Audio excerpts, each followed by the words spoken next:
Complete our coverage of the World Championship season. Can I just recap with the information that the pairs title was won by the English partnership of Peter Collins and Chris Morton. That was in Italy in June. And then the Danes started weaving their magic with the most emphatic win ever in the World Team Final in Poland last month, skippered by Erik Gunnarsson. Well, it was Erik himself who triumphed in his own Gothenburg with a brilliant performance to take the World Individual title 3 weeks ago. And the dashing Dane was back again in the bustling and beflagged German town of Herxheim in the Rhineland for the World Longtrack Final.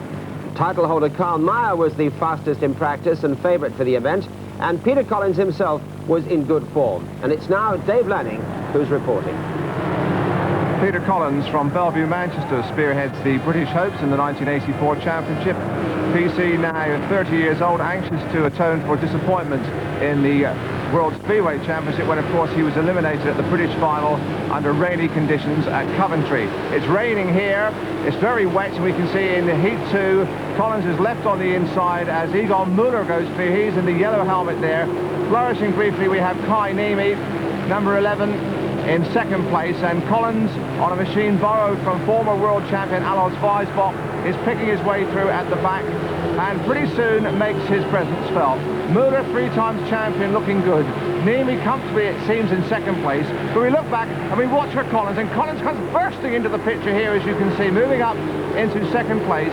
Here is Egon Müller, now 35, former World Speedway champion, of course, last year. And he suddenly becomes aware that he's got Peter Collins on his Tuga. So looking back there, Collins has closed right up onto him, and this machine really is moving sweetly.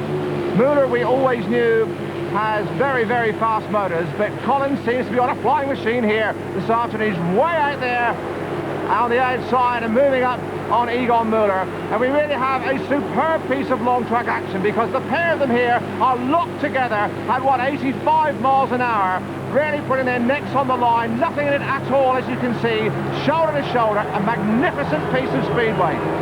Collins it is whose nerve holds, and he takes Müller right out here, and as Müller tries to get his wheels back in line and tries to find the drive, he's right off the track there onto the grass outfield.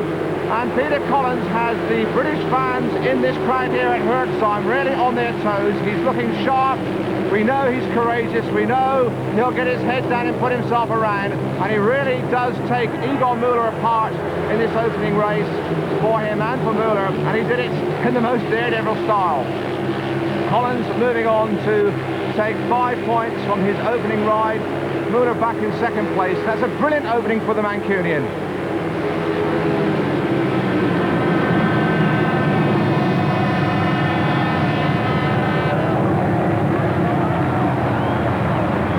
This action again as Collins moves inside of Müller. There's not a lot of room there. Remember, they really are going flat out here, and it takes a man with a very special brand of courage to do that kind of maneuver. His second race, Heat 6, Collins on the outside makes his only gate really of the afternoon. He absolutely flies away on the outside, and Karl Mayr, the twice champion, has to work his way through the pack. He is at the back of the pack, as you can see there, Collins stretching away up front. It quickly became apparent that the inside grids were disadvantageous. Peter Collins, who we can see here in front, is aware that Mayr has worked through the pack. Away at the back of the pack, incidentally, in this race is Ivan Major, the 44-year-old granddaddy in his 50th World Final. And the German crowd begin to rise to Mayr as he closes on Collins.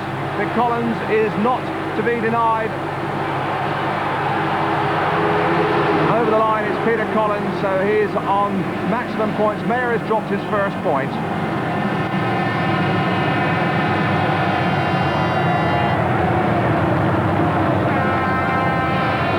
Heat 7, and Peter Collins again in action, this time though he does not make the gates as the tapes fly up into the corner. It is Sean Moran, the little American, in fact the title holder, who goes clear, with John Titman going with him on the inside. It is Moran on the outside, John Titman, a surprise package from Queensland, Australia, who knows all about big track riding. That's another fine piece of action as the pair of these British League stars go down the back straight of this 1,000-metre Herxheim circuit, shoulder to shoulder. It is Titman who goes clear, and Sean Moran clearly is not happy with his machinery. Sean, of course, on GR Don Godden prepared machine. You can see it is certainly nowhere near as competitive as Titman's up front, and he's looking down at it. He can clearly in trouble as Collins closes up onto his back wheel, and Sean Moran, the reigning champion, not at all happy. Titman going away. This is John Titman. Tough old boy this, rides for Wimbledon, and he is going to defeat Collins. Staying up there in front, right at the front of the bike, unusual that. Then he moves back on the saddle as the wheels level out, you'll see. So Titman it is, and Peter Collins working his way through the field, but still a defeat for him. Well, here's Titman, he'll be happy. Heat 8, and we look for Eric Gunderson coming from the middle of the grid, and on the outside it's Carl Mayer. Now Gunderson, the world speedway champion in only his 6th world long track event, and he goes in the corner, but it's Mayer who clearly had the drop on him there. This is Carl Mayer who shakes himself clear of Gunderson here in Heat 8. Mayer a long way clear. They do tend to stretch out on long track speedway. Remember, it's a flat-out style of racing. You keep your wheels more in line a la road racing style. And there into the last lap goes Carl Mayer, formerly, of course, with Birmingham and Bellevue in British League Speedway, looking good. Gunderson is back in 2nd place, so this is going to be his first defeat of the afternoon. And Mayer, it will be, who will win Heat 8 after that ferocious piece of first bend action when he had the better line on the outside. The German crowd enjoying this moment. Mayer takes it. Gunderson is 2nd, so he's dropped a point as well. It's getting very close at the top. Looking at that start again, watch for Eric Gunderson there in the white helmet colour, and from the far outside it's Carl Mayer. And Mayer really picks up some revs up to the corner. As they get to the turn, you can see it looks like Gunderson, but then Mayer gets the throttle screwed all the way on and just has got the drop on Eric Gunderson to inflict his first defeat of the afternoon. Gunderson seemed to be in control here, but then Mayer suddenly picked up the drive on the outside. It really is close there again, isn't it, too? And that win takes Carl Mayer into the semi-finals on 14 points. Peter Collins has 14, Eric Gunderson has 14 as well. Then we have Egon Muller on 11 and Finn Jensen, a surprise packet, on 10. Now remember, they take these points into the semi-final cumulatively and ultimately into the final. So it all counts in the semi and then into the final.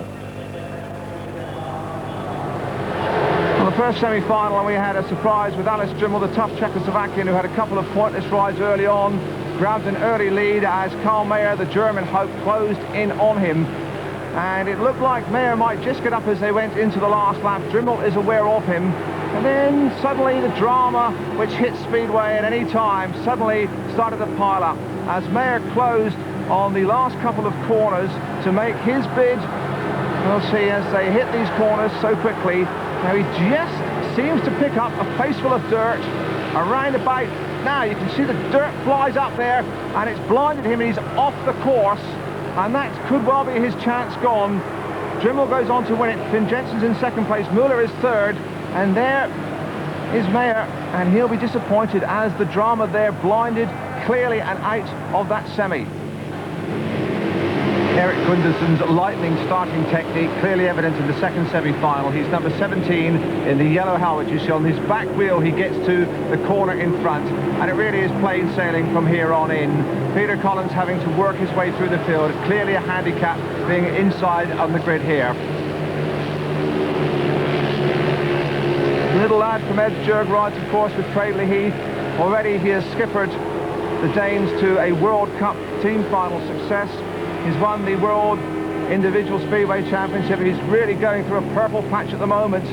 And although he's comparatively inexperienced at this form of Speedway, it doesn't show here. So Gunderson, if he manages to keep going in this way, will go into the final in the lead on 19 points. Peter Collins, who's having to pick his way through to pick up a couple of points in this semi, goes with him on 16. There is the checkered flag. And Gunderson knows by now he only needs a 3rd place in the final to clinch his 2nd world title in 3 weeks. And Peter Collins on 16, and he is in grid 2, knows He needs to win, and he needs to gamble. And he gambles there to jump the start. He knows these inside grids are pretty well hopeless for getting away. He's gambled. It looked like both his wheels were over the line.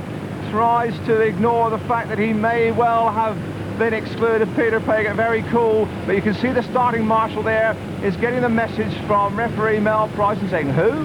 Which one? Who's to blame? Well, there really is no doubt about it. Peter Collins gambles on jumping the start, and the referee Mel Price is having none of it, and the official says, I'm sorry Peter, you are out. And the German crowd are not at all happy with that. The whistles and boos.